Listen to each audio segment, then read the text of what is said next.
in this economy, it gives me a lot of joy to just watch and consume a piece of media that I'm like, someone was given fucking money for this. Yes! Like, someone was given X amount of millions of dollars to do this, to just do this dumb shit. And I love that because, like, that's good. I think that's good for humanity.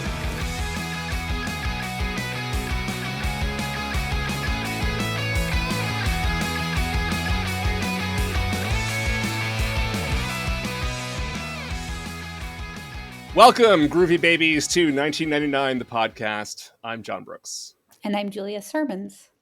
And Julia, it's like 45 degrees here in the Northeast, which means only one thing. It's summertime. And today, we're kicking off the summer by returning to the box office top 10 for the first time since Runaway Bride, with one of 1999's big summer blockbusters, the fourth highest grossing movie of 1999 behind Toy Story 2, The Sixth Sense, and The Phantom Menace, opening on June 11th and taking in $55 million that weekend. By the way, kids, that was a lot of money for one weekend back in the day. Going on to make $206 million at the domestic box office on a $33 million budget. Directed by Jay Roach and written by Mike Myers and Michael McCullers, starring, take a deep breath here, Mike Myers, Heather Graham, Seth Green, Michael York, Mindy Sterling, Rob Lowe, Robert Wagner, Kristen Johnson, and Vern Troyer, with cameos from Elizabeth Hurley, Tim Robbins, Kevin Durand, Jerry Springer, Clint Howard, Fred Willard, Jack Keeler, Jeff Garlin, Jennifer Coolidge, Will Ferrell, Woody Harrelson, Michael McDonald, Burt Bacharach, Elvis Costello, and Willie Nelson.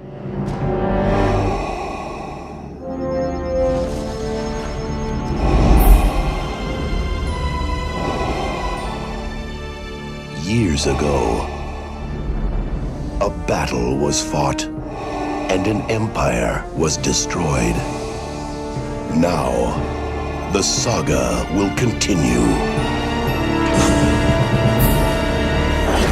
You were expecting someone else?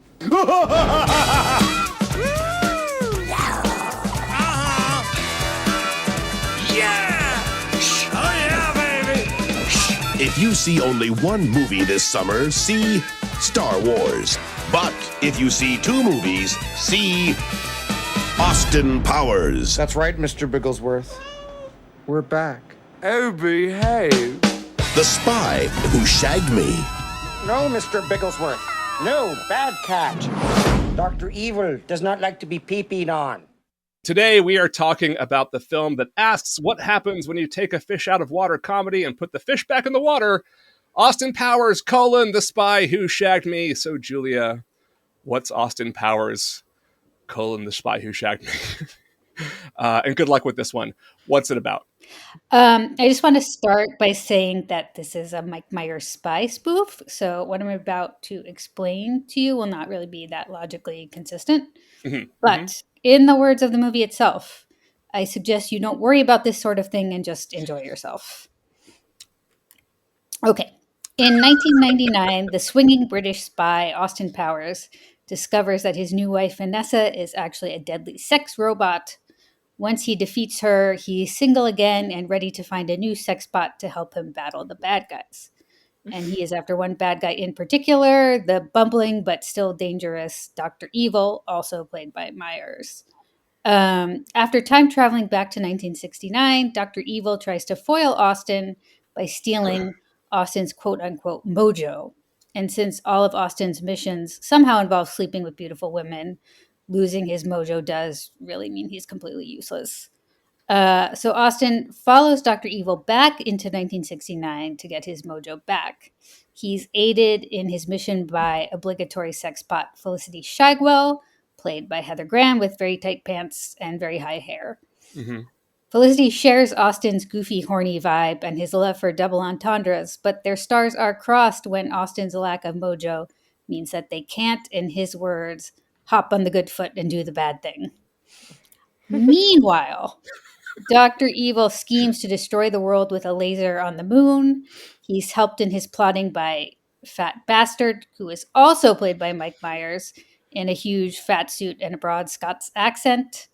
Dr. Evil's paternal instincts are kindled by Mini-Me, played by Vern Troyer, his teeny clone who assists him in his scheming and gives him somebody to hug. Austin and Felicity follow Dr. Evil to his lair on the moon, but they are captured. Austin must choose between saving Felicity's life and saving the world. But at the last minute, through a plot hole that involves some of that time traveling stuff that you shouldn't worry about, Austin manages to stop Dr. Evil and get the girl. In a heartwarming twist, Austin learns that his mojo was inside him all along. Austin and Felicity travel back to the 90s to do the bad thing, and all is right in the world. However, Dr. Evil has only retreated to his penis-shaped spaceship. So we will all meet again in Austin Powers 3, Goldmember. I think the name of that spaceship is Blue Horizon. Anyway, 1997's Austin Powers International Man of Mystery had, by 1999, already cemented itself as a veritable cultural meme. But it wasn't a box office sensation. In fact, the first Austin Powers, while making some $40 million over its modest budget, was relatively quiet at the box office.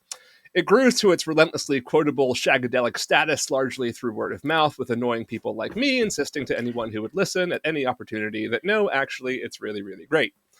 The sequel then found itself in a strange place, with sky-high anticipation and expectations that its predecessor never had to deal with, to say nothing of the fact that the original had squeezed pretty much every possible joke out of its paper-thin premise already. Austin Powers, The Spy Who Shagged Me wasn't exactly showered with accolades, but critics still struggled to resist its relentless, manic absurdity. On Rotten Tomatoes, it has a rating of 53, and on a Metacritic, a 59. Its best review came from the Portland Oregonian's Sean Levy, who wrote, quote, "For long stretches, the film is just as funny as the first, which is saying something, since the first is one of the funniest comedies of the decade, the only film in years to truly infiltrate our communal language and sense of humor." While the worst came from the Dallas Observer's Patrick Williams in a review entitled, "It's Awful, Baby, Yeah," wrote, quote, "Austin Powers, The Spy Who Shagged Me, kills whatever charm the first movie has by recycling its few serviceable parts, as in the opening title sequence, reprising the naughty bits gag, featured twice in the original, and filling the other 85 or so minutes with a dreary series of celebrity cameos, as in Tim Robbins as the president, product plugs, Virgin Megastore, Philips Electronics, dick jokes, and extended explorations of the humorous side of the bowel. More indicative of the general vibe of the critics was Richard Corliss in Time, who concluded his review by writing, quote, "Austin Powers 2 starts out bright and clever, shagnificent, we might almost say, before sinking into a swamp of shagnation. But one feels like fat bastard when pooping on Austin's parade. The film has funny bits and Myers means no harm. Let him keep dancing on, and let audiences laugh themselves sillier than he is." Anyway, joining us today to discuss all things shagadelic and groovalicious is actor, writer, activist, and as of recently, podcast host. Welcome to hell, Siri. She's a bit of all right. It's Siri Dahl. Siri, welcome to 1999. The podcast. Hello. So Oh great my. to have you. Thank you so much for having me. I am beyond excited. You have no idea. You when I suggested Austin Powers to you, you pounced right on top of it. I believe you got in all caps. Yes! All caps. Hell yeah, Austin Powers. And we've all sort of spoken off mic how none of us had really seen this movie in 25 years. So It'll be an interesting one to talk about. Comedy is one of those things that ages in interesting ways.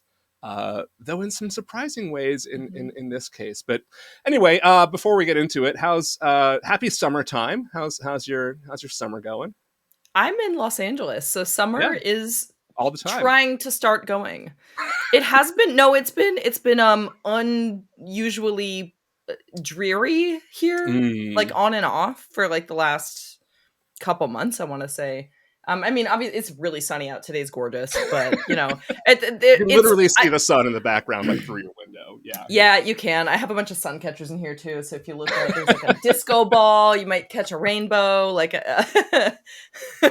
but as someone who's lived, I'm not from LA. I moved here in September, but it's really kind of it's kind of nuts how quickly like the regular sunniness starts to you adjust so quickly. So like the one day that it'll be cloudy, it's like the most depressing thing I've ever experienced in my life. So when the gloom does come through, I'm like, I did not move here for this shit. Make it end. Like it makes me so angry. I'm happy. This is not Seattle, sir. This is not Seattle. Yeah, it's not, and it needs to stop trying to be. And but I'm very glad that it's sunny today. Mm-hmm. and the forecast for the next week or so is more of that. So I'm very appreciative of that. Take us to 1999 in series world. How old Oh were you then? my. What movies were you watching in 1999? Going to the movie Okay. theater to see? So I was 11 years old the summer of Mm-hmm. 1999, and I am a June baby, actually. So this movie came out right before my birthday that year. Oh, So I guess I was okay. technically 10 when it came out and then turned 11 while it Perfect. was Perfect becoming 10-year-old popular. material. Yeah. Yeah. Mm-hmm. Um, I remember this movie. So one thing I didn't really realize necessarily until I rewatched this the other night was holy moly, because I have rewatched the original Austin Powers just countless times. Yeah. But like, like we had talked about, it's probably been for me 20 or 25 years since well, less than that, I would say, since I'm 36 now, and I was 11 the first time I saw it. So I've definitely watched it a lot when I was a teen. But the last time I would have possibly even watched this movie, I was probably still not even 20 yet. So it's been a really long time since I saw it. And it kind of hit me within just the opening sequence where I went, oh my God. I didn't realize that I've probably seen Austin Powers 2, The Spy Who Shagged Me, like way more than I've seen the original. Like way more. Way more. Like it shocked me when I rewatched it. I was like, I feel like I have most sequences of this movie are like seared into my brain. And a Mm. big part of why was the fact that I was too young for the first one when it came out. So I did see it, but I I wasn't, my parents weren't going to let me watch the original one when that came out in 1997. But in 1999, when the second one came out, it was kind of just such a cultural thing that like everyone was referencing Austin Powers jokes all the time. Here's another thing. When I was in elementary school, I think it was 1998, when I would have been 9 going on 10 in school in like 4th grade. Mm-hmm. In computer lab at school, we as a class made our first ever email addresses, all as a class. And our computer teacher, as for security reasons, was like, this is the 1998 elementary school version of cybersecurity. He was like, we're not going to use our real names because we're all children here, right? So Mm-hmm. we as a class had to come up with a fake last name that we would all vote on and use and agree upon. And everyone in the class voted for Powers. So my first ever email address was like my first name Powers at yahoo.com, or I think it was actually Hotmail, but Oh my God. but the other thing is like the summer that this movie came out, like literally maybe a month after it came out in theaters, my family, we used to do a big, huge, like extended family, aunts and uncles, cousins reunion at like, a cabin in the wherever, like on a river or something. And we had our family reunion in July that year. So, and we watched it as we got a projector and watched it together, like, like the original That's one, so obviously, awkward. because That's it wasn't so out on video awkward. yet. I Yeah, think it and wasn't considered awkward at the time, though. no, it wasn't. The thing God. was like all the kids in my family were either old enough to like get the humor that it's like we weren't old enough to really understand the really adult humor, but we were old Yeah. enough to laugh at like the stupid slapstick stuff. And then like most of my cousins were my age, and then there was a couple like literal babies, and they just didn't understand anything anyway. So, like, so it was fun for the whole family. And in particular, I have one uncle that even when the first Austin Powers came out, I feel like we all have one of these in our family. I swear to God, he only spoke in Austin Powers for like years. So like I just grew up with one of my uncles I was pretty close to. Like he was one of my more favorite family members because of how fun and goofy he always was. But he was constantly like, yeah, baby, like all the time. He was constantly quoting Austin Powers. Oh my So God. this, like, I didn't realize how much this movie has like had an impact on my life for real until like rewatching it and going, oh my God. It had sort of totally fallen out of my brain. And then I started watching it, and I was like, I got this sense memory of being in the theater, watching it, and like laughing so hard that my sides were splitting, And I found as I was watching it that even though I had no real memory of it, I could anticipate about a third of the dialogue because it was just quoted incessantly at school. Yeah. Just every little bit, every little joke. Yeah. Literally. I mean, the fat bastard lines, like, just that stuff was still going on. Like, people were still throwing that out by the time I was like in early college. Yeah, for sure. Like, for sure. Yeah. Well, it wasn't until like Borat when finally the dudes stopped talking like Austin Powers at bars and started talking like Borat at bars. But You're for right. that good, like, almost a decade between the first Austin Powers and Borat, before he went from Shagadelic to, You're my right. wife, right? Yeah. That was all the time. And I actually think, Siri, like, I don't know if you have seen it as many times as you think, because I genuinely, like, the way that we were bombarded with clips on MTV and like various, Very cool true. award shows and promos and like walking past it at Best Buy and like, playing on the TV screens or whatever it was, and just like dudes at bars quoting it all the time. I just kind of feel like if you've only seen this movie once, you've at least had it shown to you in That's very passing true. in total, like, several times. And also, like, all of the trailers ruined all the best jokes course. constantly in those movies. So I'm pretty sure, I don't think I've seen it like more than twice, but I definitely had the sensation watching it last night that I was like, I've seen this movie like 8 times, but I definitely haven't. I'm for sure have not seen it that many times. I'm The first pretty one I've seen like confident 4 I have. times, but that's it. I think I'm certain that I've seen it at least like 7 times. I feel like that's a good, nice round number that I feel very confident in, because it's not. Yeah, I just know it was definitely a go-to for my family for a while. Like, if it's the kind of thing you're staying in a hotel, you're channel surfing. Oh, that's on. We're watching it. Like, Yeah, that's right. That's true. Although, like, what channel would this have been on? Because, like, Comedy Central, maybe? Like, what would have been okay airing this? well, edited for TV. Yeah, versions. but like a They do lot that. edited. Yeah. Like, edited. Yeah. I mean, that's a lot of edits. Yeah, that's fair. Well, I mean, for- a lot of for cable the- was still like Spike TV probably would have aired it Spike TV. with minimal There you edits. Edgy TV for edgelords. Yeah. Yeah. Oh man. So wait, Julia. So you were a fan? Like you were into Austin Powers? Yeah, this is not my therapy session, so I don't want to get too much into how much my pubescent years were shaped by James Bond marathons on cable and campy British sitcoms. But yeah, this was. I think I saw the first one at a friend's house, and that really worked for me. And then it was just like by the time this came around, it was like a phenomenon. Like you had to see it. Everybody had to see it. It was it was like the summer movie event, right? And I don't. I mean, I'd love to hear your all's thoughts about like what Mike Myers or whatever, Jay Roach or whatever powers that be thought people liked about the first movie that they That's a really good question.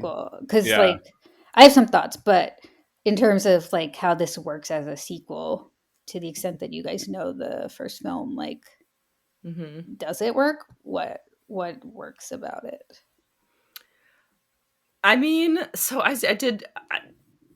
For me, I feel like it works, but it only works to me because of how self-aware it is about, like, look, none of this shit makes sense. It's like, Julia, like you said, that they say in the movie, like, it's best if you just go along with it. Like, there's a lot of breaking the fourth wall moments. I want to say that there's like 3 or 4 very solid fourth wall break moments in the movie where they look at the camera and go, nah. And like, those are all great, by the way. Those are all very funny. Yeah, and that, for me, that's kind of what makes it like work so well as a sequel. Like, because, even at the very beginning when they kill off Elizabeth Hurley, like, it still breaks my heart that. I'm like, God damn it. And then it cuts to Basil. We're talking to him in the car, and Basil's like, oh yeah, we knew all along she's a fan. I'm like, oh, you bastard. Like, but they just ask you to roll with it, and I'm like, okay, all right, that's the kind of movie this is gonna be. Then I can sign up for it, because if you wanted me to take any of this seriously whatsoever, I'd be pretty pissed. Yeah. It was funny. The first shot they show of Austin Powers driving in his Jaguar, Mm-hmm. I was like, oh, that's so obviously Southern California. And then the next time we see him driving, he's like, it's so funny how England looks nothing like Southern California. And I was like, okay, all right, we're on it. Mm-hmm. So you've brought up two lines that were improvised. So like that line was improvised, and when Heather Graham says what, she actually is asking him what he just said, because that wasn't actually in the script. And Michael York breaking the fourth wall and looking at the camera and saying that goes for you in the audience as well. Totally improvised. And then when Wow. Myers looks at the camera and is like agreeing with him, that was just all part of the take. That was not part of the script as well. And I feel like a lot of like the weird thing about this movie is that the comedy is so broad and it's so over the top. And yet the jokes that work best for me are like the more subtle ones, right? Like, Mm-hmm. like the whole thing of like, I really like that the whole idea of this movie is that it's like complete artifice, Mm-hmm. and that they literally like refuse to film anything in England, right? Like everything is on a soundstage or just like clearly the roads of Southern California. It like, but it adds to like to the kind of all in nature of this movie. That like the one thing I will say about Mike Myers is that, you know, he has a kind of like leaving nothing on the table approach to comedy that Mhm. while sometimes I kind of roll my eyes and groan at it, like I do, it warms my heart in this like really admiring sort of way, right? Like one of my favorite moments in this movie is just the dumbest piece of like physical comedy imaginable, and that's when like Dr. Evil like goes up to the time machine and it's not on, and he like very broadly just throws himself against it and then like rolls over backwards. And it's such a fake fall and a fake roll, but like done entirely for cheap laughs. And I'm like, that's comedy gold right there. Like put that shit in more movies. I love that kind of humor. But yeah, we can talk more about Mike Myers and his career later. But that's Well, we my touched on the idea of comedy aging, like yeah. following up on what you said, John. What was the stuff that still made you laugh really hard? Or laugh at all? Laugh a little bit. I really enjoyed the father-son relationship between Scott. Wait, Scott? Is it Scott? Yeah, Is Seth his name Green is Scott? very funny in this movie. Seth Yeah, Green is like- funny every single time he talks. Yeah. Yes, I love, and just like also very core childhood crush for me. like dear God, yes. So that one still really works. Like just all their scene, like every scene that Seth Green is in, I'm like, oof, so good. Like just their back and forth, it's ridiculous. It's so good. Yeah, and the way that Scott is used in this movie, right? Like that he is the audience kind of like rolling their eyes at the stupidness of the jokes Mhm. is very, very good. Like it's really funny. Like every time it's like ass. Like, it's Mhm. just it's so perfect. It's like the timing of it is fantastic.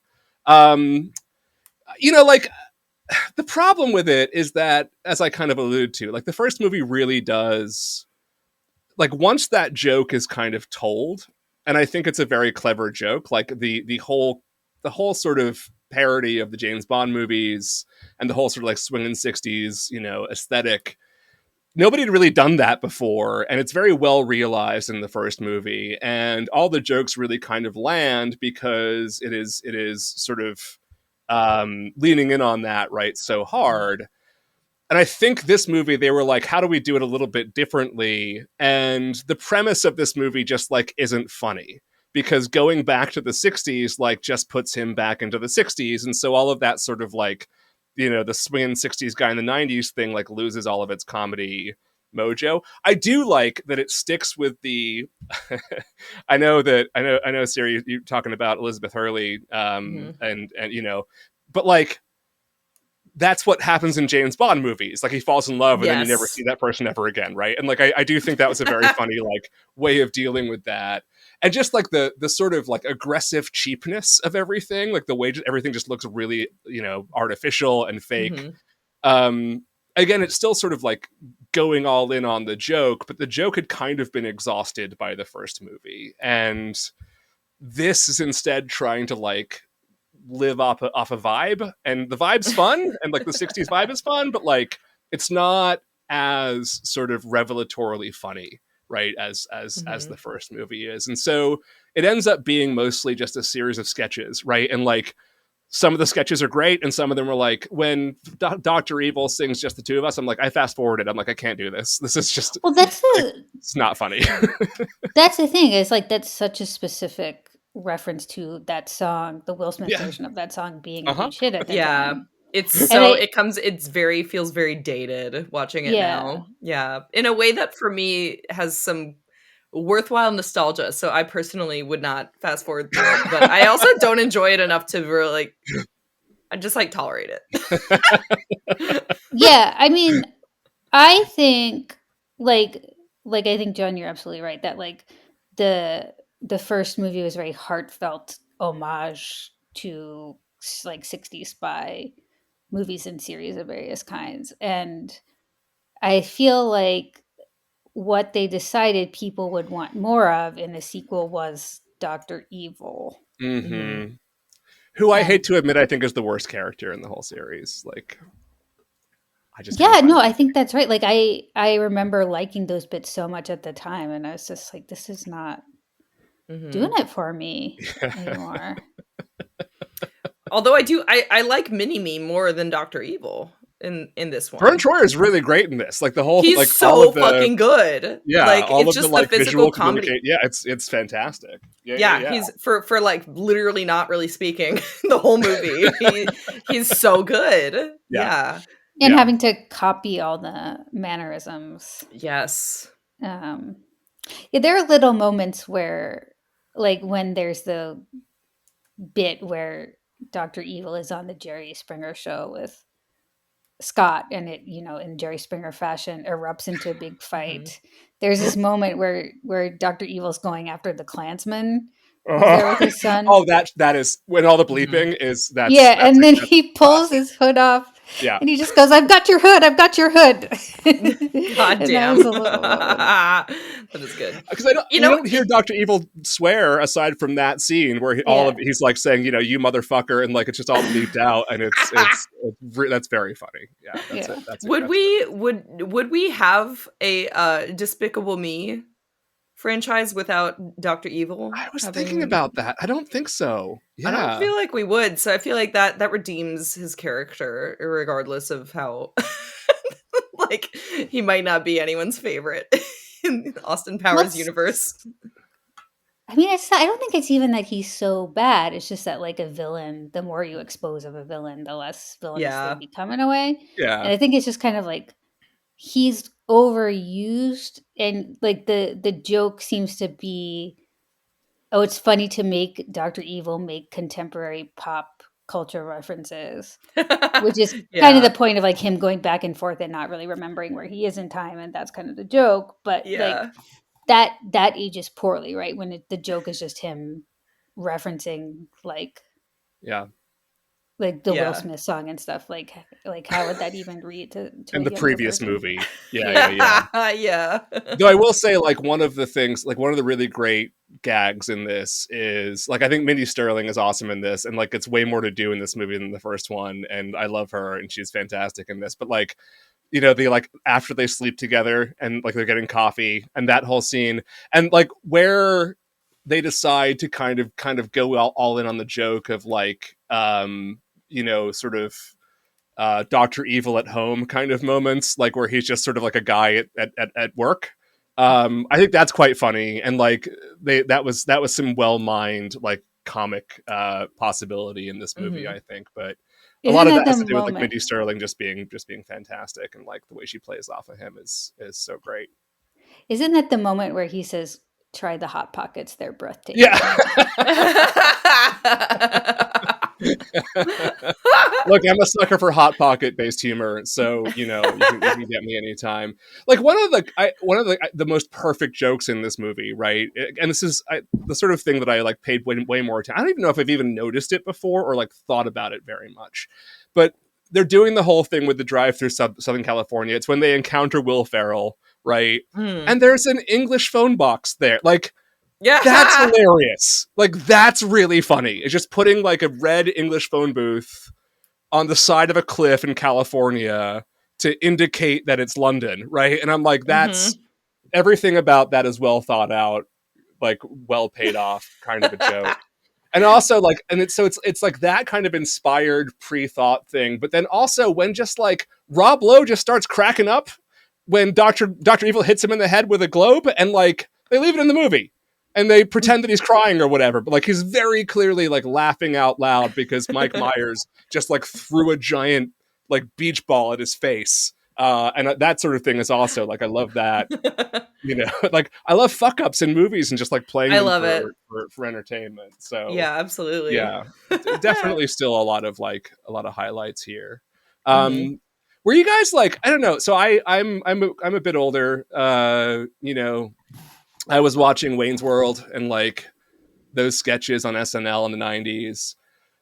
Mike Myers is very, very good at like sketch comedy, and not great at like bringing that out over the course of 90 minutes. Right. And like, it's just sort of, that's, and so he kind of, the movies that he made, right, the Wayne's World movies and Austin Powers are basically like just series of sketches, although with like one character, right? Over and over again. Before, like, for you guys, was Austin Powers like your entry into Mike Myers, or had you seen like Wayne's World movies? Like how much of this was Austin Powers hysteria and how much of it was like Mike Myers fandom at the time? I did grow up watching SNL, like from a fairly, I don't know when I have the earliest memories of watching it were definitely starting around like the early Will Ferrell days, right? Which was the generation like right after Mike Myers. Yeah. So I kind of missed out on the Wayne's World stuff. In fact, I know I didn't even see Wayne's World until actually somewhat recently, I'm ashamed to say, but I was aware of it just because I had a much older cousin who was like, a junior in high school. Yeah. By the time like the first Austin Powers movie came out. So she was a huge, like, she was always like quoting Wayne's World stuff. So like I had a basic understanding, but I'm pretty certain that the first like serious Mike Myers thing I became familiar with was the Austin Powers movies. Yeah. I mean, I think I was trying to think back in terms of like, what did I know of Mike Myers at the time? And I definitely knew Wayne's World. And I mean, how long had he been off of SNL by the time Austin Powers 1 comes out? So, I mean, I think pretty close to not that long. Like, I mean, like 2 or 3 years, maybe. Like he was like the early 90s through like around 95, 96 or so, right? There was like the first half of the 90s was the like, Phil Hartman, Mike Myers, Adam Sandler era, and then they like transitioned over to the like Sherry O'Terry, Will Ferrell, Molly Shannon era, right? And so I think that transition was around like 95, 96. Myers might have even been on one of those seasons as they were transitioning, but like it was within like 2 years or so, I think, of his exit from SNL. Yeah, right. I was thinking about like where was he in the culture, and like he was a god, really. Like in terms of comedy, he was. In characters specifically, and like between Wayne's World and Swing and all that stuff, and like which also, Coffee like, Talk. Coffee Talk was huge. Coffee Talk. Yeah. Yeah. So even before Austin Powers, in terms of him being just like constantly quoted by everybody, by like dudes tweens, in middle school like, saying like Swing and like and then doing like the Bohemian Rhapsody headbang thing, like all the fucking time. He somehow he like infiltrates the culture in ways. Maybe it's a Canadian spy operation. Who the fuck knows? It's a psyop for sure. It might be a Yeah. psyop. That's entirely possible. I don't know. Yeah, and then he like, it was like this, and then this movie, while had sort of meh critically, it was like an enormous box office hit, and then like the next year Shrek, and then it's he's got this like Shrek, and then The Austin next year, Powers 3. wow, my brain didn't even put that together. It wasn't Shrek, Yeah. it was the next year. Whoa. Yeah, and then there's like a million Shreks, and then I think I don't like he just kind of fell off the map for like Well, nothing. except for the Love Guru, I guess. Well, but- the Love Guru, right? But that's like when things started going south for him, Yeah. right? And like he never Yeah. really had a major sort of hit movie after that.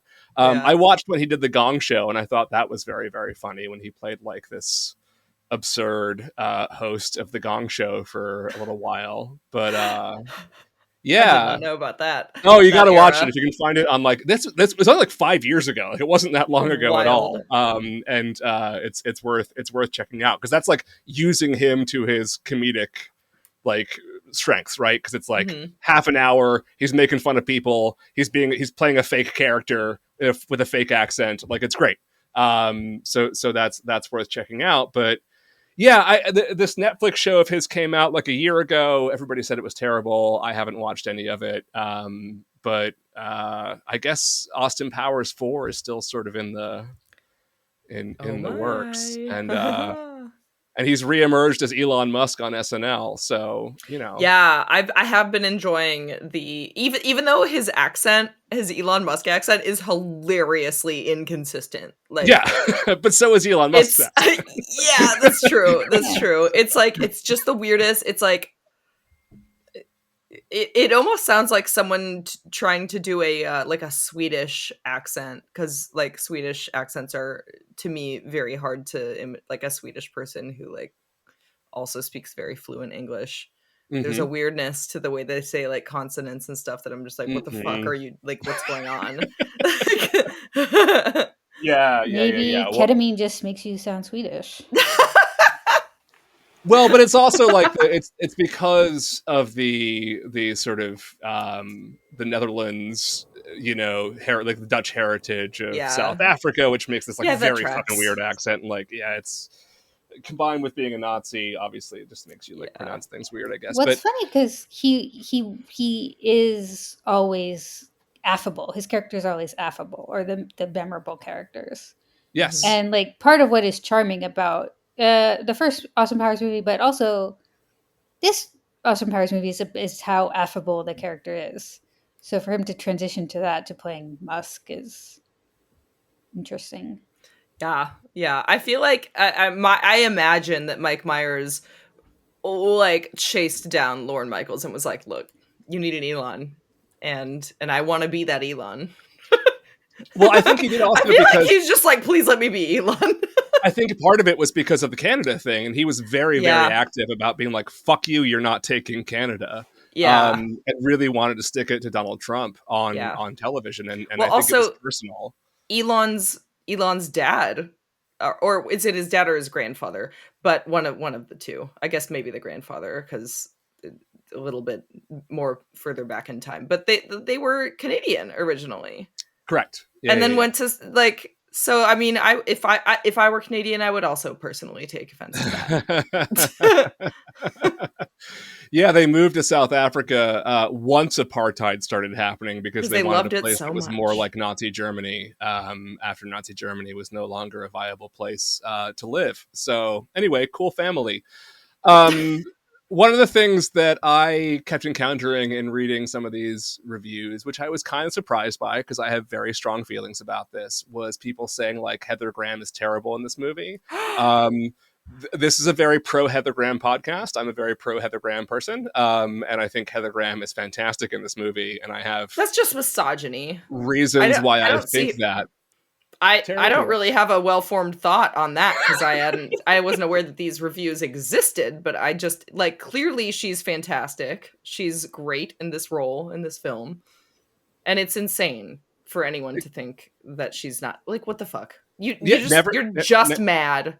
Never come You're just never mad. come at Heather Graham in my presence. Thank you very much. Yeah. Julia, what Well, are your thoughts? part of what I found so charming and what I think really was the most charming part of the movie was their relationship and their chemistry. Because it's so interesting that, and I guess this is like something they may have actually thought through about what does it mean to go back to the 60s and have a, female love interest who's from the 60s. But in the original one, right, he has to kind of win Liz Hurley over because she's a contemporary woman and he's, this like throwback.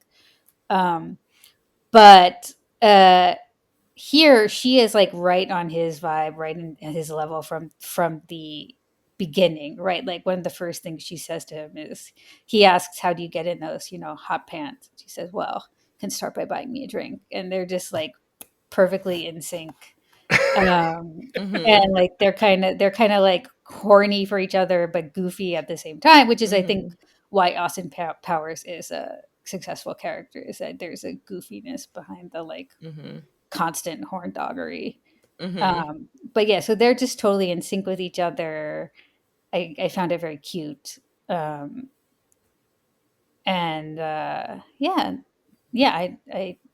misogyny for sure. It's straight up.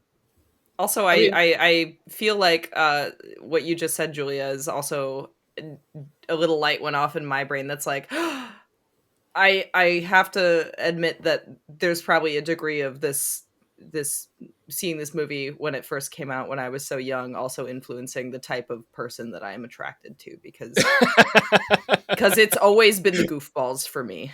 Yeah. For sure.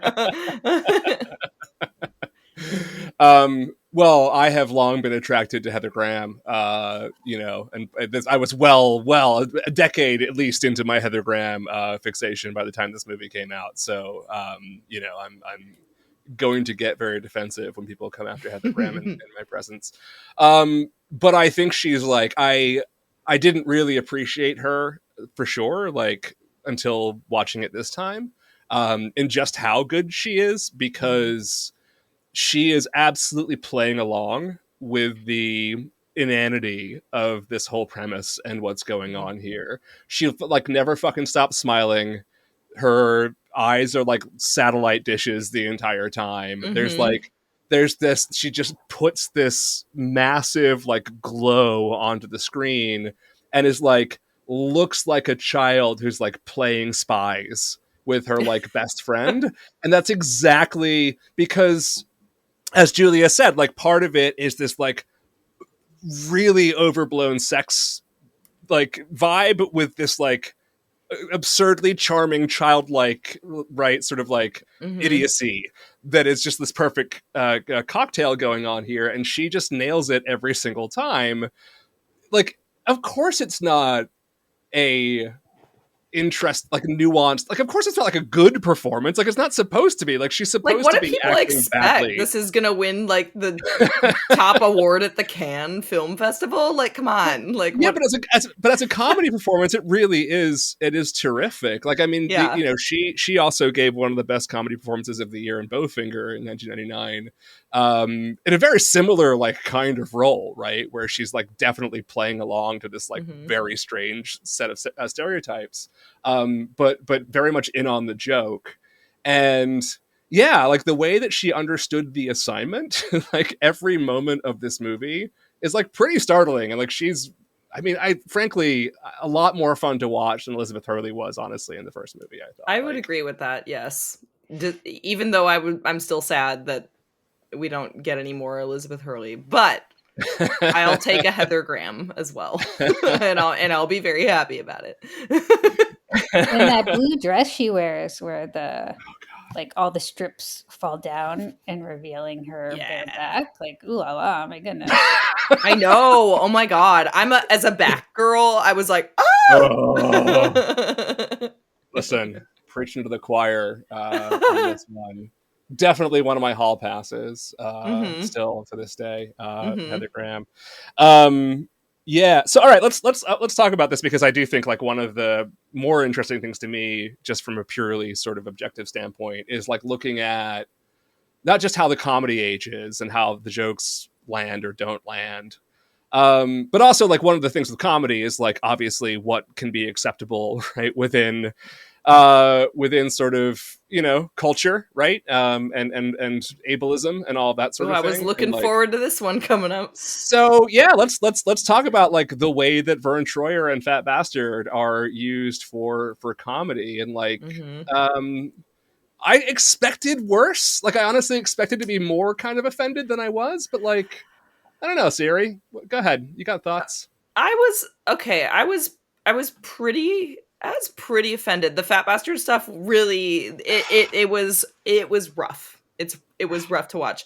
I watched this with my partner the night before last, and for most of the Fat Bastard scenes, but especially specifically the quote unquote sex scene with him and Felicity.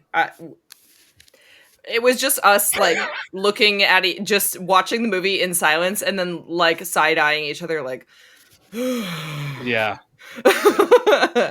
and for Vern Troyer's role, I think I felt less generally uncomfortable because for most of the movie, like, he's like, you know, aside from the fact that it's like he's a quote unquote mini me, which is like you know, a Yeah. very I don't know, like a tokenized kind of role for him to play, but he's it comes across like he's a very fucking good sport about all of it. And the heart, like the one part that with Vern Troyer's role that I was just like, oh really, please don't, why do we have to, was when Austin Powers kind of like beats him up and they have the fight Yes. scene, and and he's just like, Yeah. it's the way he's talking to him, and it's just like, it's so like, oh man, like, so those, it was rough, but the Fat Bastard stuff was, it felt a lot rougher to me because it was so much more overtly like, hey, this is a fat person and you should be disgusted, like over the top amounts of that kind of fat phobia. And I will say, like, real quick, the scene you're talking about is the one that I'm like, oh geez, with Vern Troyer as well, but which is a shame because it's genuinely funny when it's like very clearly a Cabbage Patch doll that he's like smashing against, like, you know, when it's going for the like bad special effects jokes, like it's quite funny, but then it's also just like this whole the whole sort of premise of this scene is not great. But Julia, go ahead.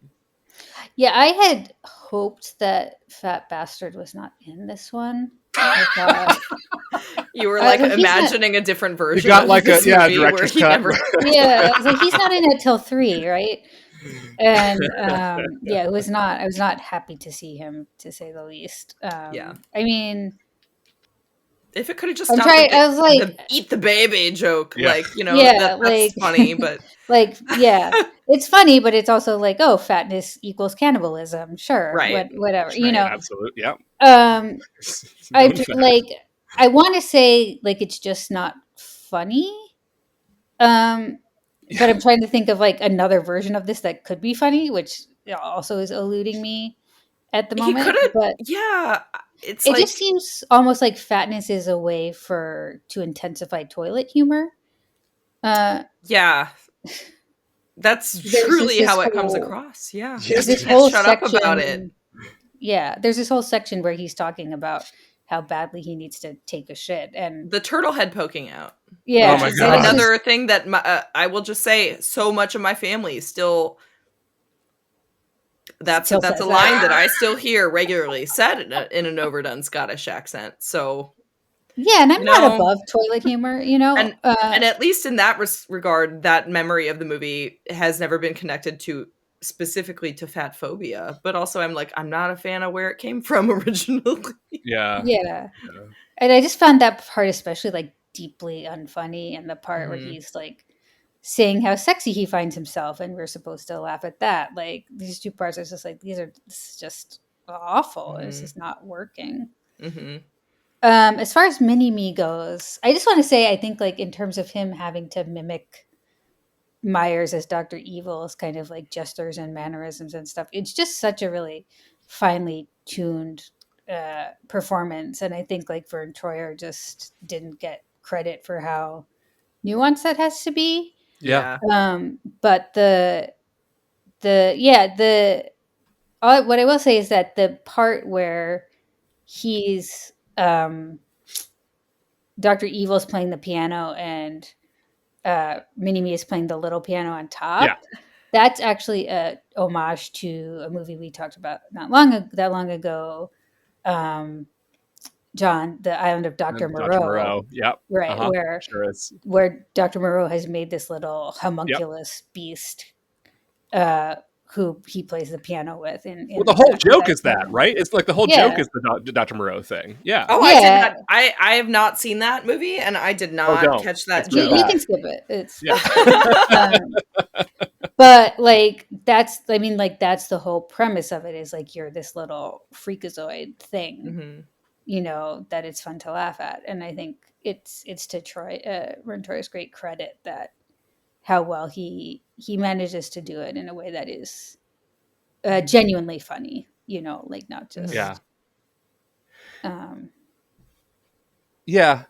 there's there's some context as well, because of course, like, one of the things this is also sort of trying, successfully or not, to mock is the way that the James Bond movies use like differently, sized people, right, to like for over the top villains or whatever. And the idea behind Fat Bastard is that it's like, it's like or like Odd Job or like Jaws in the Bond movies, where you have this very intimidating sounding name because this guy's like very oversized or like undersized or whatever it is, and like his name is Fat Bastard because he's very fat, right? And it's like, I get what you're trying to do there, but like unfortunately, in the context of where you're actually then like mining the humor is not at all in the right place. It's also really frustrating to me because, like, as an English person,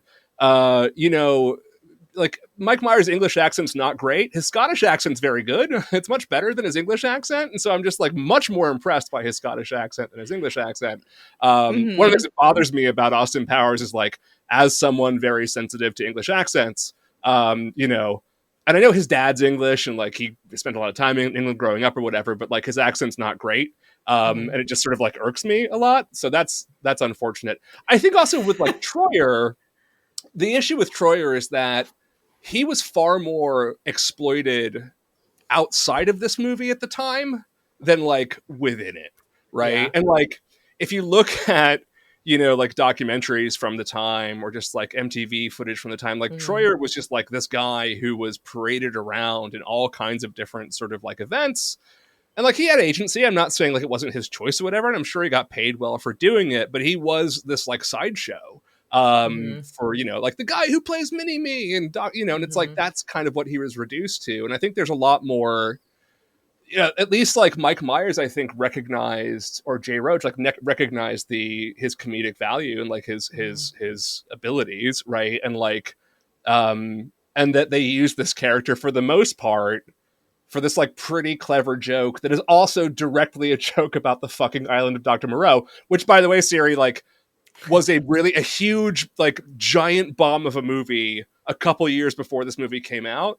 And just like the image of like giant, way overweight, white-faced Marlon Brando and his little like Mini-Me friend was just this like itself a kind of cultural meme that's what the joke is going for. And of course nobody gets that now. But even like South Park made a joke about the Island of Dr. Moreau thing. Like it was wow. It was pretty big like bro humor at the time. So early bro humor, early edgelordism. Oh man, yeah. But it wasn't even the edge then. It was just yeah, exactly. Fair, yeah. Imagine the first season of South Park with the internet as it is today. It would be unbearable. Oh God. Yeah, just like I'd rather not imagine. things would have gone quite downhill. Having said that, though, like in both cases, I thought in general, like the rest of the humor, like while the jokes don't necessarily land, and a lot of it's again based on sort of like what's going on right now, right? And like let's make jokes about that.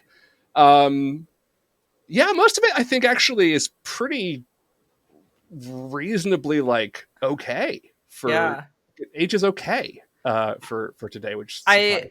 I really enjoyed the Jerry Springer segment. Okay, I want to talk about that too, right? I put a note. I have my notes that I Yeah. took when I was watching the movie, and I literally wrote down, if there's one thing I want Gen Z to understand, it's how core the Jerry Springer show was to every millennial's child. What is so fascinating about the Jerry Springer scene, right, is that it's so revealing of what Jerry Springer actually was. That he comes across in that scene exactly the way he does in the show, because this was what the show was. It was all scripted. It was all fake. It was all like, kayfabe, like all the time. And it's so revealing of like, there's no distinction between Jerry Springer mediating a fight between Doctor and Scott Evil, right? And just like a regular Jerry Springer show episode. And that to me was like fascinating to sort of. And yet in 1999, most people still didn't get that. Like it was still like how much wrestling was real at that point. You know what I mean? Like no, they for sure did. Yes. Like it's so funny. Also, random sidebar. I'm weirdly related to Jerry Springer. Any Siri, like any amount is enough. So how is like it? My uncle through marriage. So like my aunt's husband on my mom's side. Okay, so your biological uncle. Yes. No, my not biological uncle. Aunt. My mom's sister. Okay, and then her husband. Okay, got it. His niece. Okay, getting more complicated now. Married. Yep. Jerry Springer's son, I believe it is. All right. So it goes like this, and then here, and then here's. So it's like 3 or 4 degrees, and it's only by marriage. But I am in fact related to Jerry Springer. That's pretty. That's pretty fucking cool. That is more related than so anybody dumb. else. They're probably not even married anymore because the marriage itself occurred when I was like 13. So they're probably not even together. The late statistically Jerry unlikely. Mayor of Cincinnati, Jerry Springer himself. Yeah, no, I the whole Jerry Springer scene is great. Like the 90s-ness of the Jerry Springer scene, like everything about it. Like that's one of those jokes that's very much could not be more of the time, but like still holds a lot of comedic value today, which is it's perfect. Yeah, that's the testament right there. Yeah, no, I totally agree that it's like it's something that holds humor, even though it's very much of its time. But like, because I think you get a sense of what it is. Like, it's not a totally unfamiliar like trash kayfabe talk shows. Like there are other ones that have come and gone. I mean, like he was the master of it probably, but. Yeah, I just love the idea that's like, okay, the dad is evil, wants to take over the world. So like, who else do we have on there? We have on a Klansman. Like they put a lot of thought into the into the bit,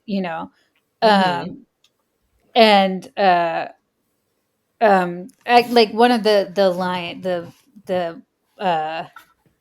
things that does really genuinely make me still laugh is like when Dr. Evil is on there and he said, like, Scott's like, why don't you love me? And he says, like, you're not evil enough. You're quasi-evil, semi-evil, the Diet Coke of evil. Like, just 1 calorie. Yeah. 1 calorie of evil. Yeah. That is still very funny to me. Well, speaking of very like 1990s jokes, I lived in Seattle. I saw this in Seattle at the time when this came out. And so like the Starbucks and the Space Needle joke was like, that was like right to the heart of the demo that I was watching. That yeah. And also, I don't know that it's like, I think about anyone that's like significantly younger than me watching this right now and like not understanding like the way that Starbucks like was, it really did feel when I was a kid, because I remember a time before Starbucks. And I grew up, in my younger years, I grew up in Minnesota, in Minneapolis. So we had we had Caribou Coffee, which is like, I've had Caribou Coffee. I like Caribou Coffee. It is good, and it's a large franchise as well. But like it's not the same thing as Starbucks. But Starbucks just started taking everything over. It was taking everything over, and obviously we all know this now because they're ubiquitous. But like. It really was like a very funny joke for it to open with them like being in the fucking Starbucks Space Needle. Yeah. Yeah, it is. And it was again very of the time, and like it's not a joke that really lands anymore. But like, Yeah. there's a Simpsons episode from around that time where they go to the mall, and like every time they come out of the mall, like more of the stores are Starbuckses, and then like the last time you just see like Bart drinking like a Frappuccino or something, and every store is a Starbucks. Yeah. That was That's like what around it's like to around be in that New same York, year. in Manhattan. Yeah, Yeah. basically, yeah. And also, like, speaking, one of the jokes that I thought was just very funny, and it's very similar to that, like, the telephone booth joke. It's just like the way that Dr. Evil's like revealing his plans. There's just like two baristas in the background, just like washing up dishes and like making lattes and stuff. Like, that's great. Like, that's very like Yeah. subtle, just like funny for the sake of sort of background gags. Yeah. Kind of humor, and I find Loosely related to the Starbucks placement in this is like I really like that was one of the things that I was like, oh, that's notable in a way that I like didn't really remember it being before I rewatched it, was how much very obvious like product placement there is in this. It's like everything is a fucking ad. Like it's the whole movie is just in one way a giant ad for the new VW Bug. And that came out, because I think that model had come out in 98 or 99, and I think that's right. Yeah, that, and then man, I should have just noted everything, but no, it was like every scene has like an ad in it, literally. Well, a lot for the Virgin Megastore, and that didn't work out so well. You got to explain to kids what a Virgin Megastore was. You know what I mean? Like, they're like, what are you buying there again? Yeah. What's that? Buy I missed MP3s the in a Virgin store. Megastore. I know. I do There too. was one when I was a tween and going into my teens. My family moved to Texas, and there was a very large mall, like 20 minutes from my house, and it had a massive Virgin Megastore. Like, and I mean that was that was the coolest place that you could go when I was in middle school. I spent so much time as a poor person in New York City at the Virgin Megastore because I could just listen to music for free for a while. And air conditioning in the some like what? Just the rows of the album thing with the headphones on it, and you just pick the big giant booths. Cool. Yeah. And actually, like my fun Jill Sobule story begins at the Virgin Megastore in Union Square. Oh, that's fun. Joe Sobule, who died last 2 weeks ago, very recently. I'll tell you that story sometime, Julia. It's a long story. It involves Christmas music. Like it's a fun story. But R.I.P. Virgin Megastore. I guess it didn't save you. But I think this is kind of a carryover joke from Wayne's World, right? Because like Wayne's World has this whole thing where it's like making fun of product placement, and it's one of the big gags in Wayne's World. And I feel like Mike Myers just felt like he bought himself a license to make that a joke from that point forward, and so could just be sort of like crassly commercial about all of the stuff. I kind of think it's a kind of spillover joke from. And honestly, I would prefer it, especially in like bigger budget movies. It's like, I understand y'all are gonna do your product placement thing. I would prefer that it's just like tongue in cheek and just like, like, like do it and make fun of it while you're doing it, and like you're still gonna get the money, and the company's gonna get their fucking ad. Like, don't be serious about it. Yeah, I mean, if you spend is hard enough on all of us. Come on, of course, yeah, and like it's not. I mean, like it's not unrealistic. Like, if you spent enough time at my house, you'd think you're like in a commercial for like Polar Diet ginger ale. You know what I mean? Like, so like so much product placement everywhere. So like, I have no problem with it. And I think the whole joke of like, with the Heineken and everything else of like absurd product placement is like, it's quite funny. And again, like of the time. So, and like when you're product placing Starbucks in such a like ridiculous over the top way that's also making fun of Starbucks taking over the world in the 90s, like that's a clever way of doing it. So no problem there. All right, so of the 90 minutes, how many of them are you still entertained, guys? I got a number. I think I got a number. I want to say like probably like 70 minutes. I find. Oh wow, okay, all right, that's a lot. I mean, a lot of it, like I kind of set this up at the beginning, though. For me, a lot of my enjoyment of this is still very deeply nostalgic. So like, it's hard for me to not feel entertained the whole time, and the times when I don't are just the jokes that aren't really standing the test of time Yeah. And the, you know, the more ableist and fat phobic Yeah. pieces of it. Yeah.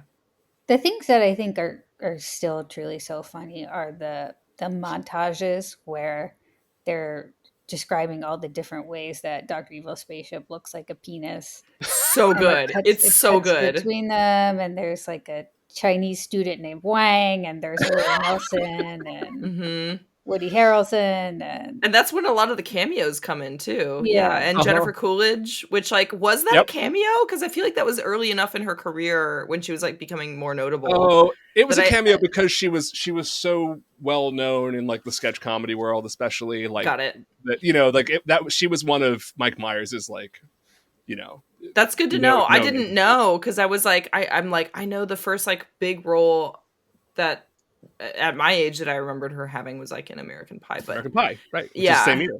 yeah, Also 99. cool. Yeah, no, I think I like not a cameo for like audiences. Well, it reads as one now, like for sure. But Yeah. at the time, I was like, was she notable on the level that like that was like a celebrity cameo for her? I think in she was a Second 1999? City person. Like she Mhm. definitely is from the world of sketch comedy. So like, Mhm. yeah, she's definitely someone that Mike Myers was. And like a lot of those people, like Jeff Garlin at the time, like nobody knew who he was either, right? Like he Mhm. is also someone who was within sort of that. These are just like the, you know, Mike Myers friends, basically. Yeah. Right? They were like just showing up and doing this absurd thing. Julia, like, so that that joke was only supposed to run once and for like half as long. So it starts with the Clint Howard thing and then like gets back to Clint Howard. By the way, I just watched Apollo 13 again. And like, sure enough, they actually do reuse Apollo 13 footage in that sequence. So like Apollo 11 taking off is the Apollo 13 launch sequence. And then also like Amazing. when they're in space and the ring shoots out, like that's directly from Apollo 13. I had to look that up. But that sequence was supposed to be much shorter, but it tested so well with audiences that they made it longer and added a second one. I So love it. I guess you were one of the people in that test screening, Julia, because I mean, it is kind Yeah. of like the pinnacle of dick jokes. Like, it really is. in terms of it's the too good. artistry. And especially now after Jeff Bezos went up in his spaceship, it's like you can't not like. It was very prescient. It really was. It really was. Like every Rich time I see morons in fucking Blue space. Horizon, I'm like, are you kidding? Like seriously? Nobody's gonna say anything about this? All right. Maybe he knows. Maybe he's a fan. I have to assume that he is. Otherwise, it's too funny. The other option. Like he's got it. Like I mean, yeah, but like who does that on purpose? I don't know. It's yeah. Anyways, fucking Jeff Bezos. Jesus Christ. By the way, did you also know that canonically the movie takes place in the same universe as The Sandlot? Because apparently the uniforms in that scene where the guy's like 2 balls and the kids swing, you know, the uniforms they're wearing are the same uniforms from The Sandlot, like Oh quite my literally, God, like that's so from amazing. like the prop room of The Sandlot. So Oh my God, that's so amazing. I love it. canonically I love it. spin-off That's of also The like I Sandlot. love that they extended it and did it twice because I'm a huge fan of like Tim Robinson and I Think You Should Leave and like that kind of form of sketch comedy where like it just goes too long. It Yeah. just goes so long that you're like, God damn it. And then it just keeps going. And then it comes back around and you're like, okay. Oh, well, now it's funny again. Like it's just that's like one of my favorite formats. No, I agree. Like So I I agree. appreciate Like it. I love like I'm a really big fan of like aggressively unfunny humor. Like like comedy that just like not funny at least the first, like it's not funny until you like watch it 4 times Yeah. and then you've memorized everything and then somehow it's just like like Mr. Show was like this, right? Like Mhm. Mr. Show is never funny the first time, it's fucking hilarious the 6th time when you anticipate all of the lines, right? And just like yeah, there's something about Austin Powers that is like it's so bad and it's so intentionally bad and so like aggressively bad that that's like part of what makes it even funnier. Like it makes the jokes land better. One of the things about this, like, you know, Austin Powers, the universe and like other kinds of comedy that are similar that I appreciate is it just, especially in this economy, it gives me a lot of joy to just Yeah. watch and consume a piece of media that I'm like, someone was given fucking money for this. Like, someone was given X amount of millions of dollars to do this, to just do this dumb shit. And I love that because, like, that's good. I think that's good for humanity, for people to be able to make a living by just doing some dumb fucking shit that is just purely entertaining and, like, you know, in the best case scenario, it doesn't do any harm. Yes. Yeah. It does the least amount of harm. And on the flip So, side of like, that is like, you it's know. like the fact that people spent 4 times as much of that money to see it, right? Like, Yeah. even better. Like, not only are you giving a ton of money to make this dumb thing happen, but also like the dumb thing's appreciated 4 times over. So Yes. that is Yeah. that is very heartening, especially in this, as you say, in this economy where it's very difficult to get money to do anything, and then no movies don't make any money anymore anyways. Yeah, So and shows get canceled, like, left and right, and, you know, a show does really well, and it doesn't even, they don't know if it's going to get renewed until a year after the first season is actually aired. or fucking Ben Stiller takes 3 goddamn years between Severance seasons or whatever. Like, Ben man. Stiller, take as long as you need. Just keep making a good show. Okay, fine, Siri. You're much more diplomatic than I am. Julia, what would you say percentage-wise, or number of minutes of the 90 that are still very entertaining? I'd say about half the Dr. Evil stuff. Maybe 60%. Okay. Yeah. Hack out fat bastard. Yeah. Okay. Yeah. Like you, Siri, I have a thing for the goofballs, so I did find a lot of the Austin Powers stuff funny, even though I don't know. I maybe this is just me, like,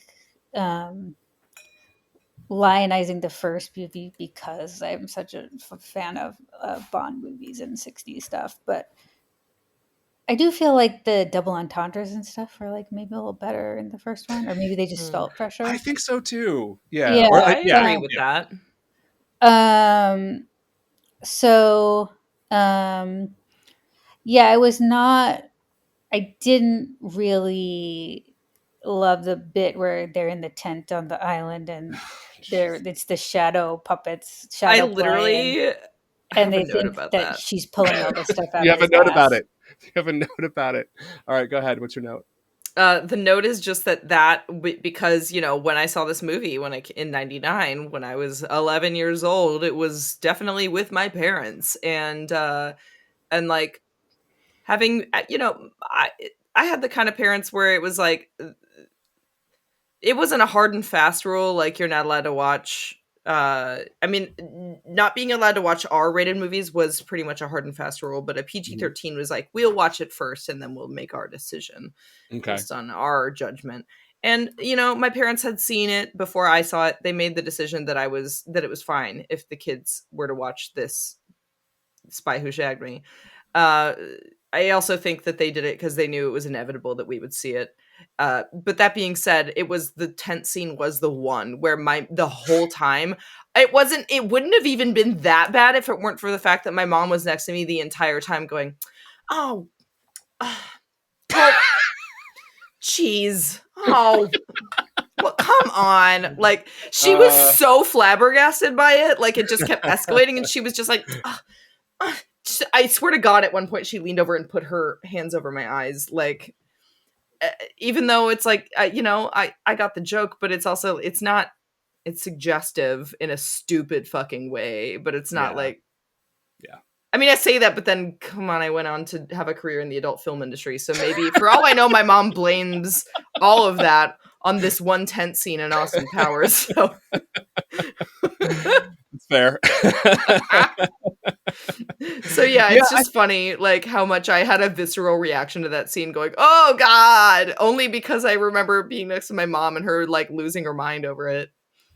I remember that being like the one where I was like, is this over yet? The first time I watched it, and it doesn't get any less sort of like, come on, this is Like, I appreciate how committed you are to this, but, you know. The one thing that makes it funny in a somewhat redeeming way for me is the way that all the, like, are they army guys or like the private, like contractor, like paratrooper dudes or whatever the fuck that are like paramilitary guys who are like watching them, is the fact that it goes on so long and the guys are still just sitting there watching it. That makes it funny, but it's not the fact that the weird, like, you know, shadow puppetry, weird sex stuff in the tent. It's just the fact that all these men who are like, oh, gross, but they never stop watching it. And I'm like, well, that's accurate, actually. Yeah. Yeah. Like, that's what those men would do for sure. Like,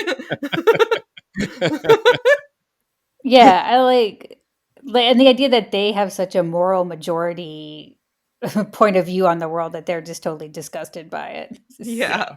Yeah.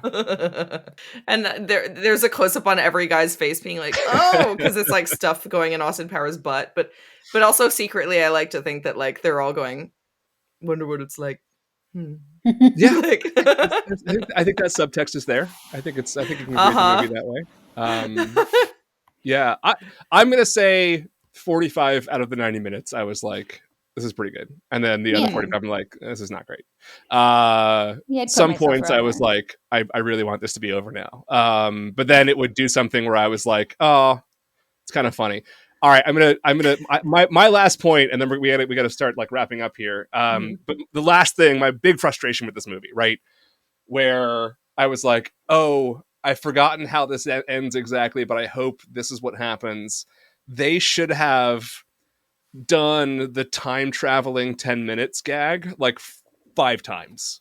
Like, the second Austin Power should have fucked up saving Heather Graham and then had to do it again, and there should have been like 3 of them and then 4 of, and that would be really hard to pull off, both logistically and comedically. But man, what a great joke that would be if like he kept fucking biffing it every time, because like the second, when he goes back, he almost does, he's like too busy admiring himself like killing all the bad guys that he barely has time to go save Heather Graham. And I was like, what a great joke that would be if he keeps having to go back in time so many times because all of his previous selves like fuck up the actual job. That is pretty good. Yeah. So if I'm rewriting this movie, like that is my big centerpiece that I'm like making my my comedic selling point. But I was a little bummed that it doesn't go on longer. I found the comedy in that sort of whole setup like quite great. And you know, anyway, guys, hire me to fix your scripts, I guess. You know what I mean? I got ideas. But that's my final, as Jerry Springer would say, my final thought on that. So going back to Jerry Springer. I love that. Full circle. Julia, you got any? I have 2 I'm not a crackpot things. Okay. One is which both have to do with the time travel stuff that I could not ignore. Julia, you got to ignore it all. You can't be picking. Okay, there are things that are beyond the pale, right? Okay. One is which this movie features a cameo, like the first movie features a cameo by Burt Bacharach, the great. Okay, I'm with you here. Singer-songwriter. Yeah. And so now we're seeing, this time we're seeing Burt Bacharach in 1969, which is great. Fine, makes total sense. Why is grown up present day Elvis Costello singing "I'll Never Fall Again"? Literally wrote that down, Julia. Literally, I got mad at you for being mad about the time travel. This was my problem with the time travel too. Why is modern day Elvis Costello in 1969? Singing. Time traveled as well. Yeah, no, I'm 100%. That is took me right out of the movie. Julia ruined it for me. And I guess my other thing is actually maybe like you, John, missed opportunity for a joke. Like why in this version of 1969 is the American president Tim Robbins and not Richard Nixon? And, you know, like the dick joke is right there, you know? Yeah. But there's a whole movie of dick jokes from that year about Richard Nixon. We just talked about it. So, you know, it's already taken, I guess. I listened to that episode earlier because Alex Steed was on it. And I was I was drawn in by the tagline on the episode that was like, you know who loves dick? Alex Steed. He does love Dick. Got He's me. a big fan of Dick. Like, I got me. he was very eager to talk about Dick with us. So, and everything I just said there is 100% true. So, like, it's a great movie. And no, I agree, but like also at the same time, President Tim Robbins is like really funny, and that's a great. Like, one of my favorite jokes is that Dr. Evil, keeps making all these '90s references, and Tim Robbins is like, "What the fuck are you talking about? Like, I don't know what that means. What do you mean, talk to the hand? Like, what hand? Why am I talking to your hand? Right? Like, those are funny. It's good jokes. I guess you could do that with Richard Nixon, but like, I don't know. Tim Robbins is." I'm glad they did Tim Robbins and not a Richard Nixon impersonator or something. And that, I just say that purely selfishly because Tim Robbins is another one of my lifelong like celebrity crushes. So like, I'll take it. I'll never say no to Tim Robbins in a movie. Like, I'm not yeah, gonna, literally. Yeah. Never say no. You know, it's for kids. Yeah. Those are your two complaints, Julia? Mm-hmm. Elvis That's Costello and Richard Nixon. Yeah, that's fair. Dan Hedaya. Maybe if they got Dan Hedaya to play Richard Nixon in that movie, it would have been amazing. And then they could exist in the same universe as Dick, and then we'd have a whole other thing to talk about there. But and then Arlene would have fallen hard for us. That would be so good. Siri, any final thoughts before we? Final thoughts. I've already harped on about the fat phobia that I'm not a fan of, so I won't continue to harp on. I'll just assert that as once more a thing that would be great if it weren't present. The other thing that that this is so out of left field, but Kevin Durand. Yes. Like, I just need to throw out the fact that while I was watching this, I Googled him because I was like, in my memory, I feel like I've only ever seen him play villains. And so I had to I looked up his IMDb because I was like, what else? Has he ever not played a villain in anything? And he has, but not any. It's like he's only really well known for like the bad guy roles.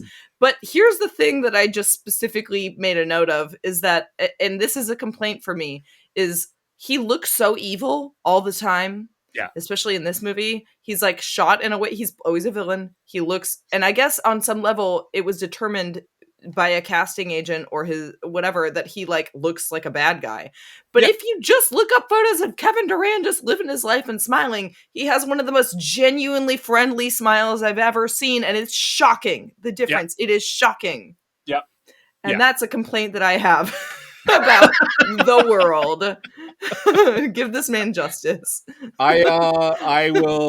Kevin Durand in anything. I fucking love Kevin Durand. One of my favorite like character actors. The one thing where he's like unambiguously a good guy is The Strain, which was like a great TV series on FX like 10 or so years ago.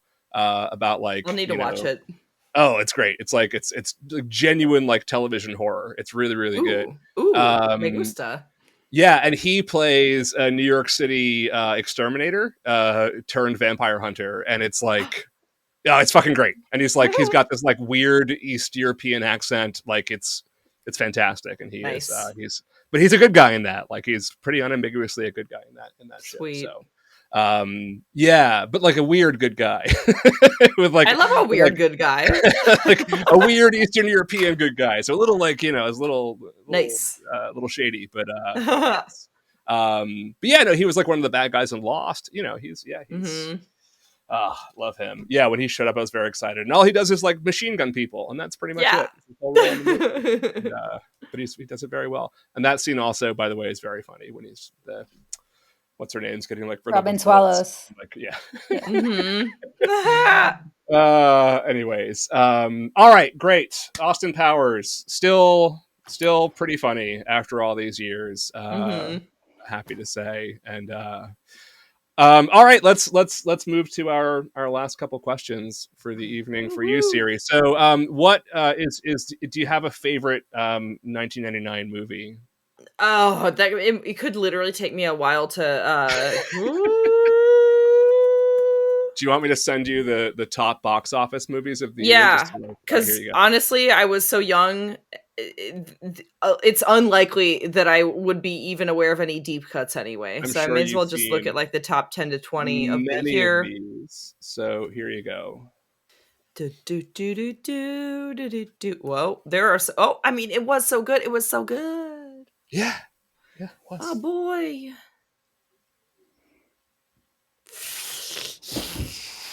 Man, okay. Rough choice. Yeah. So for me, based on a number of factors, including just sticking power in my brain, like the Okay. amount of times I've seen it Yeah. since it came out, and just my personal love of it, I'm just gonna be kind of a baby about it, and I'm gonna call a tie between 3 movies from 1999 Totally that I fine. love all equally, and those No movies rules are on this podcast. oh, thank you. Okay, The Sixth Sense, The Nice. Matrix, Yep. and Patch Adams. Patch.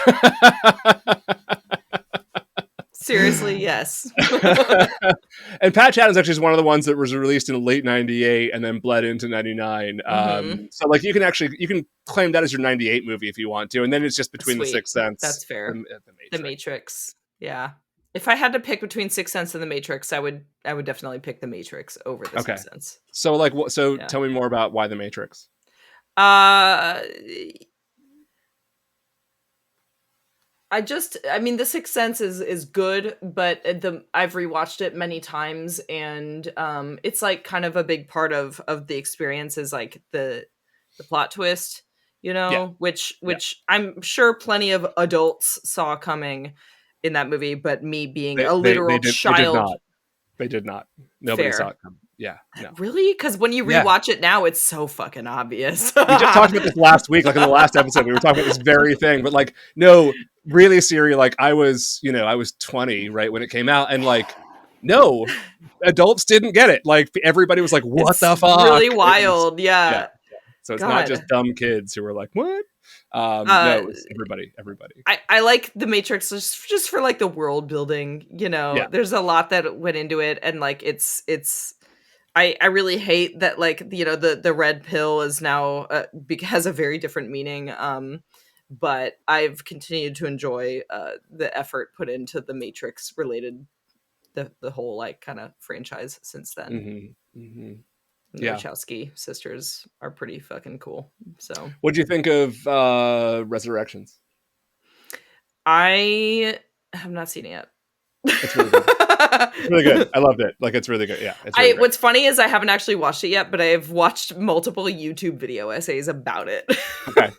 Okay. That's fair. So I'm like, I know I'm gonna like it. I know I'm gonna. I just haven't actually watched it yet.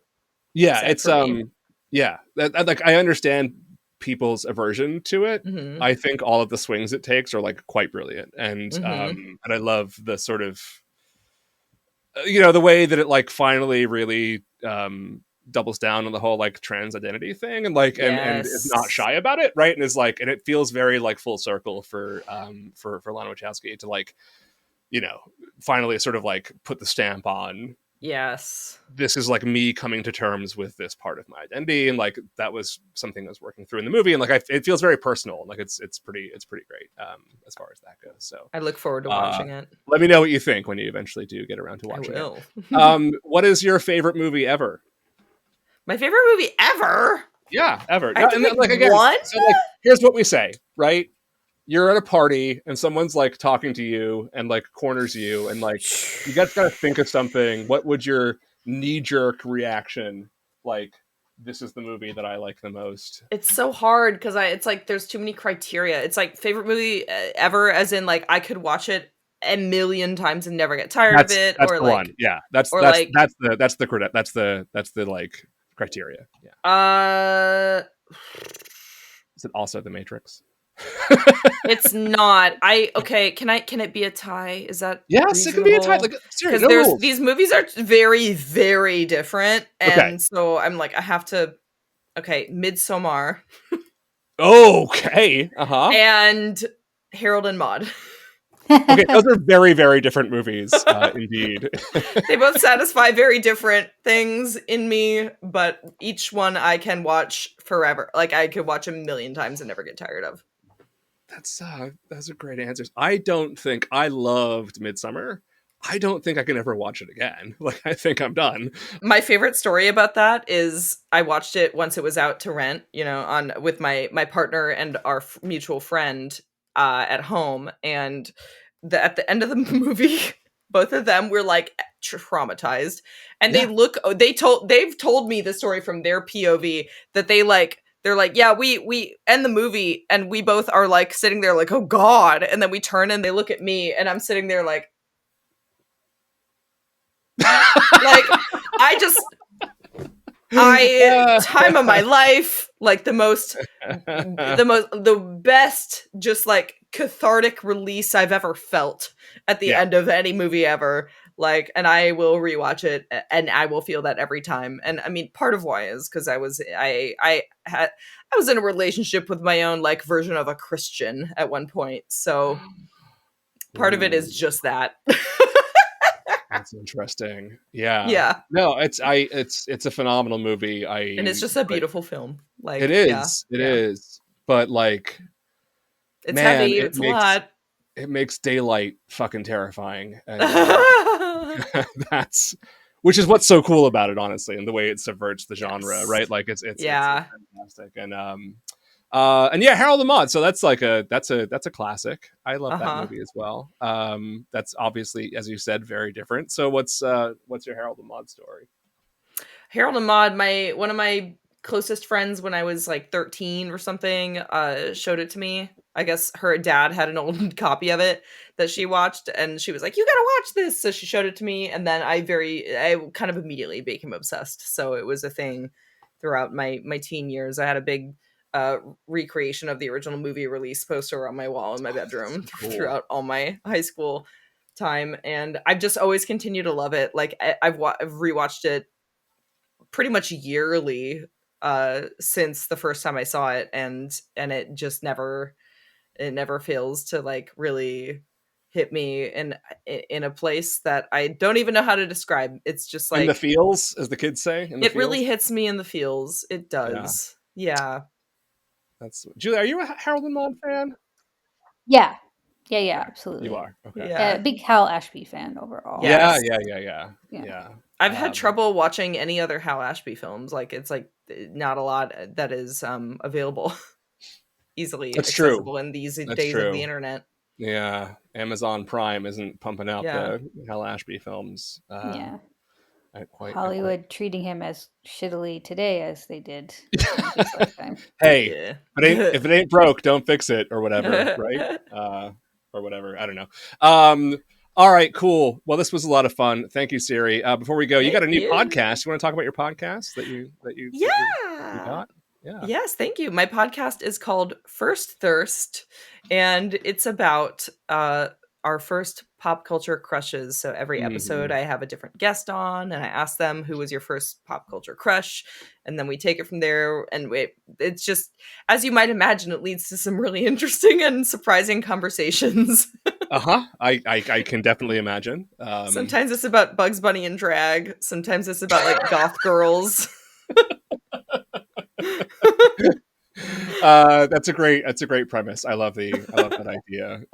I certainly like a million things pop into my mind like immediately. Yeah. So most of them being Winona Ryder. So you know what? You have that in common with someone that I already talked to for the podcast. Yep. So I'm sure I have it in common with a lot of people, sort of roughly my age, because Winona forever. Seriously, yep. And wino forever while you're at it. Yeah. Except no. Not on that man's arm. Boo. All right. Where else people social media?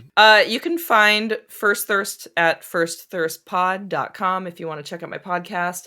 My other forms of work are generally border on the NSFW, so if that's something that you might be into, then you can find that on SiriDahl.com, SiriDahl. Cool.